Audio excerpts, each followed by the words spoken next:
시청자 여러분 안녕하십니까? 행복한 미래를 여는 방송 복지TV 뉴스입니다.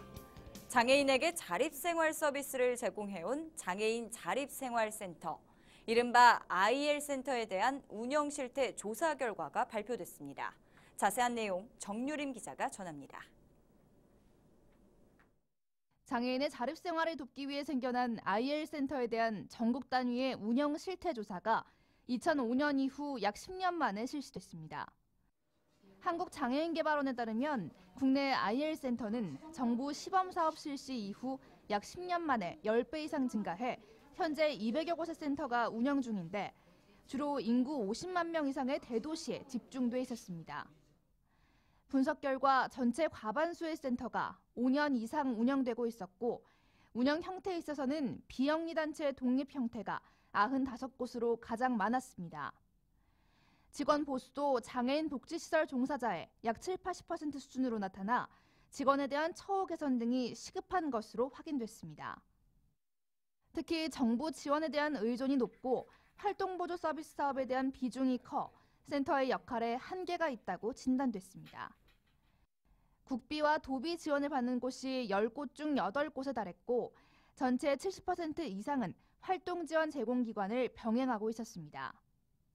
별도로 활동보조사업센터 징계기관을 해서 본연의 권유 사업을 좀 더 중심으로 하되 될 수 있으면 법인을 좀 분리하는 게 좋지 않을까. 아울러 연구자들은 장애인 복지법에 근거해 매년 보조금 사업비를 공모 방식으로 지원하는 것보다 최소 3년 주기의 지원 방식을 고려해 볼 필요가 있다는 의견을 제시했습니다. 복지TV 뉴스 정유림입니다. 60세 이상 고령자가 고령자를 폭행하는 노노학대가 증가하고 있는데요. 노노학대의 대부분은 가족 내에서 발생하고 있었습니다. 박정인 기자입니다. 60세 이상 고령자가 고령자를 학대하는 노노학대가 매년 증가하고 있는 것으로 나타났습니다. 보건복지부가 지난해 노인학대 현황 보고서 결과를 발표한 가운데 지난해 학대행위자 약 3,800여 명 가운데 고령자 학대행위자는 무려 1,500여 명이나 됐습니다. 고령의 학대행위자 유형을 보면 고령 배우자에 의한 학대가 571건으로 가장 많았고 고령자 본인에 의한 자기방임이 463건, 고령자 아들에 의한 학대는 186건으로 주로 가족 내에서 발생하고 있었습니다. 고령자 학대행위가 증가하는 이유와 관련해 복지부는 사회 전반적인 인구 고령화 추세와 노인 부부 간 갈등, 고령 자녀들의 부양 부담 등이 근본 원인이라고 설명했습니다. 특히 복지부는 노인학대 신고 건수가 매년 증가하고 있는 이유로 일반인들의 노인학대에 대한 관심이 높아지고 지역 노인 보호 전문기관의 확충과 사례 발굴이 큰 역할을 했기 때문이라고 말했습니다. 한편 복지부는 국회 계류 중인 노인학대 신고 의무자 직군 확대와 노인학대 관련 범죄자의 노인 관련 시설 취업 제한 등의 개정안이 국회에서 조속히 처리될 수 있도록 노력하겠다고 밝혔습니다. 복지TV 뉴스 박정인입니다. 장애인 제도 개선 솔루션이 한국직업능력개발원에 국가공인시험에서 표준적인 장애인 시험 편입 규정을 제정해 줄 것을 요구하는 건의서를 제출했습니다. 이번에 건의된 장애인 시험 편입 규정 제정은 현재 국가공인시험을 주최하는 기관별로 다른 장애인 시험 편의를 제공하고 있어 응시자들에게 혼란을 주고 있기 때문입니다. 이에 장애인 제도 개선 솔루션은 국가공인시험 주최 측에 장애인 시험 편의 제공에 관한 표준적 규정을 제정해 줄 것을 요청하고 민간 자격 공인 시 장애인 편의 제공 현황을 심사 기준에 포함시킬 것을 건의했습니다. 오는 8월부터 장애인 보호구역에서 발생한 장애인 사고에 대해 운전자 책임이 가중됩니다. 금융감독원은 자동차 사고 과실 비율 인정 기준 개선에 따라 앞으로 장애인 보호구역 내 장애인 사고에 대한 운전자의 과실 비율은 15%포인트 과중 적용된다고 밝혔습니다. 이는 장애인 등이 각종 교통 위험으로부터 안전하게 보행할 수 있도록 하기 위한 것입니다. 금감원은 운전자는 장애인 보호구역 안에서 서행을 습관화하고 신호 위반 등 교통법규 위반으로 장애인 보행을 방해하거나 위협하지 않도록 주의할 필요가 있다고 강조했습니다. 메르스 전파가 시작된 평택 성모병원. 정부가 전국 처음으로 병원 이름을 공개한 후 경기도는 평택 성모병원 방문자 전수 조사를 실시했는데요. 그 결과를 발표했습니다. 정유림 기자입니다. 경기도가 메르스 병원 감염 확산 방지를 위해 지난달 15일부터 29일까지의 평택 성모병원 방문자들의 전수조사했습니다. 경기도나 복지부 콜센터, 홈페이지를 통해 신고를 받은 결과 총 1,679명이 접수했습니다. 접수자 중 발열과 같은 증상이 나타나는 20명을 검사했는데 모두 음성으로 판명됐습니다. 즉 현재까지 이번 조사로 추가된 확진자는 없는 상태. 평택 성모병원이 근원지인 점을 감안할 때 촘촘한 방역망 구성을 통해서 제2의 평택 성모병원이 나오지 않도록 한다는 것에 의의가 있다고 봅니다. 경기도는 전수조사에 이어 메르스 대응을 위한 외래 진료 거점 병원도 늘리기로 했습니다. 근로복지공단 안산병원과 시흥 신천연합병원, 화성중앙병원 3곳이 추가돼 경기도 내 외래 진료 거점 병원은 43개. 또 수원병원에 지난 주말 12병상의 음압시설이 추가돼 현재 24병상으로 확대 운영 중입니다. 복지TV 뉴스 정유림입니다. 정부가 국무회의에서 메르스의 조기 종식을 위한 총력 대응을 위해 505억 원 규모의 예비비 지출안을 즉석 안건으로 심의해 의결했습니다. 예비비 지출 항목과 규모는 물자, 장비, 의료진 공급에 262억 원, 선별 진료소 설치에 69억 원, 환자와 의료기관 지원에 174억 원입니다. 이에 따라 마스크와 보호구 등 국가 비축 물자를 구입하고 배포해 보건소와 병원 등에서 물품이 부족함이 없도록 관리하고 일반 환자들이 안심하고 병원을 찾을 수 있도록 전국 시군구 병원에 선별 진료소를 설치하는 한편 감염병 관리 기관으로 지정된 병원에는 직접 보상액 지원 등을 합니다. 정부는 이번 예비비 지출을 통해 메르스 차단을 위한 예방과 치료를 차질 없이 지원하고 앞으로도 필요한 비용이 추가로 발생하면 신속하게 지원한다는 계획입니다. 때이른 무더위가 기승을 부리고 있습니다. 특히 온도에 민감한 가축을 기르는 농가에서는 걱정이 크실 텐데요. 어떻게 대비해야 하는지 김소영 기자가 알려드립니다. 연일 30도를 웃도는 날씨. 너무 일찍 찾아온 무더위가 반갑지 않은 건 사람뿐만 아닙니다.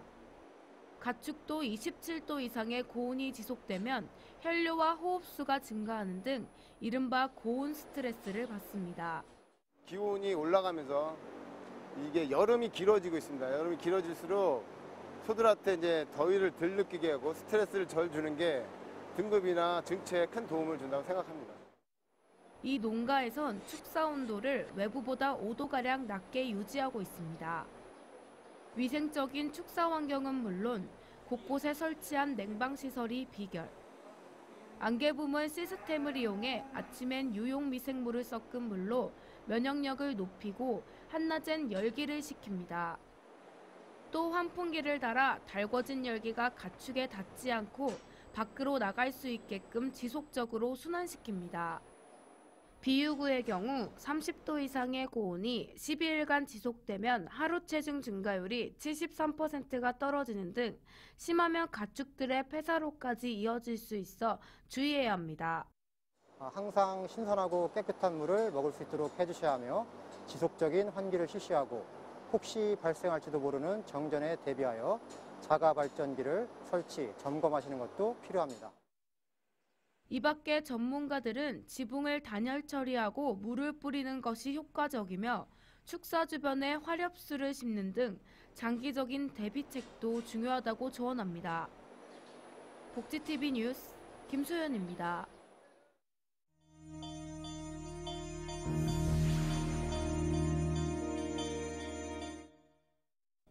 이어서 간추린 뉴스를 전해드립니다.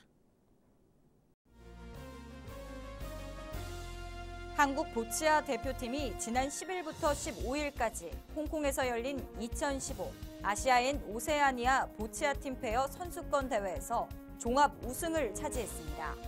이번 대회에는 10개국 70여 명의 선수가 참가했으며 우리나라는 11명의 선수가 참가해 BC3 페어 경기에서 정우원, 김한수, 김준엽이 금메달을 거머쥐는 등 메달 획득을 이어가며 종합 1위를 차지했습니다. 한국장애인미술협회가 오는 26일까지 2015 장애인 미술 강사 전문 교육 및 파견 프로그램 지원 사업에 참여할 강사를 모집합니다. 대상은 장애인 파견 미술 강사로 활동한 경험이 있거나 장애인 강사 양성 교육을 받은 경험이 있는 장애 미술인으로 접수 문의는 한국장애인미술협회로 하시면 됩니다. 한국장애인단체 총연맹이 WBC 복지TV와 함께 우리가 만들어가는 세상 강연 2막을 엽니다. 우리가 만들어가는 세상은 장애계 대표자, 단체 활동가, 장애 당사자의 삶의 경험과 비법을 공유하는 소통의 장입니다. 이번 강연에는 장애계 대표 언론인들이 출연하며 오는 23일 서울 여의도 이룸센터에서 열릴 예정입니다. 경상남도가 국민주택기금으로 운영하는 주거환경 개선자금 대출을 지원합니다. 지원 대상은 주거환경 개선 사업지구와 대학 주변, 도시지역에 20년 이상이 된 노후 또는 불량주택의 개량 공사를 희망하는 주거 전용 면적이 85제곱미터 이하인 주택입니다. 대출 한도는 가구당 총 공사비 범위에서 단독주택은 6천만 원, 다세대 주택은 3천만 원, 다가구 주택은 1억 8천만 원 이내이고 대출 조건은 연 2.7% 금리로 최장 20년까지 분할 상환할 수 있습니다. 서울 영등포구가 지역 내 장애아 통합 어린이집의 장애 아동을 대상으로 오는 12월까지 음악치료 프로그램을 운영합니다. 음악치료는 음악치료사가 주 1회 어린이집을 찾아가 2~3명의 장애 아동 소그룹과 함께 악기 연주를 하는 방식으로 이뤄지며 장애 유형별 맞춤형 음악 치료가 진행됩니다.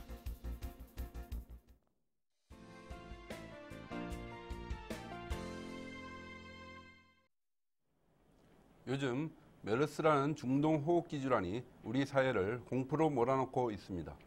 몇 년 전에 홍콩을 뒤덮었던 사스가 원숭이 호흡기 질환에서 옮겨온 것이라면 메르스는 낙타에서 사람에게 전이된 것입니다. 이제는 홍콩 A형, 홍콩 B형이라는 조류 독감은 옛말이 되었습니다. 오히려 동물인 원숭이, 낙타 등에서 옮겨온 바이러스가 치명적인 질병이 되고 있습니다. 에이즈, 에볼라, 사스, 메르스 이런 것들이 모두 동물에서 옮겨온 질병입니다. 질병뿐 아니라 사람의 안전을 위협하는 것은 곳곳에 널려 있습니다.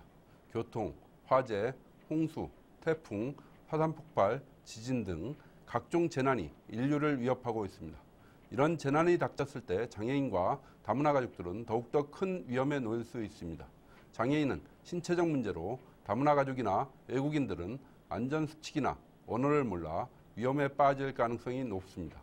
지난번 세월호가 침몰되었을 때도 다문화 가족과 외국인들은 모두 구조되지 못했습니다. 이것은 언어 소통이 원만하지 않기 때문입니다. 그래서 선진국에서는 외국인에게 안전교육을 특히 강조하고 있습니다. 재난이 많은 일본에서는 외국인에게 재난 발생 시 대피하는 요령이라든지 안전기구 사용법을 지속적으로 교육하고 있습니다. 물론 각종 재난 안전기구를 일본어뿐 아니라 다국어로 표기하고 있습니다. 외국인도 안심하고 살아갈 수 있도록 배려하는 것입니다. 우리 사회에서도 함께 거주하는 외국인과 다문화 가족을 위한 안전교육과 표시가 우선적으로 마련되어야 할 것입니다. 그렇게 할 때 이들이 안심하고 살아갈 수 있고 함께 공존하며 살아갈 수 있을 것입니다. 안전한 사회 만들기는 바로 위험에 가장 많이 노출될 수 있는 장애인, 외국인, 다문화 가족을 챙기는 것부터 시작해야 합니다. 이야기가 있는 시간, 오늘의 영상 함께 보시죠. 우리 주변의 청소 노동자들 처우에 대한 기사들. 적어도 한두 번은 본 적 있을 텐데요. 모 대학교의 화장실. 한 남학생이 메모지를 붙입니다. 그러자 여러 학생들이 하나둘 감사의 표현을 적습니다. 우리가 잊고 지낸 감사함. 이 학생들처럼 표현해보는 건 어떨까요? 여러분은 화장실에서 청소하는 분들을 만나면 어떤 말과 행동을 하시나요? 이왕이면 웃으면서 인사도 하고 감사의 표현도 해보는 것은 어떨까요? 행복한 미래를 여는 방송 복지TV 뉴스를 마칩니다. 시청해주신 여러분 고맙습니다.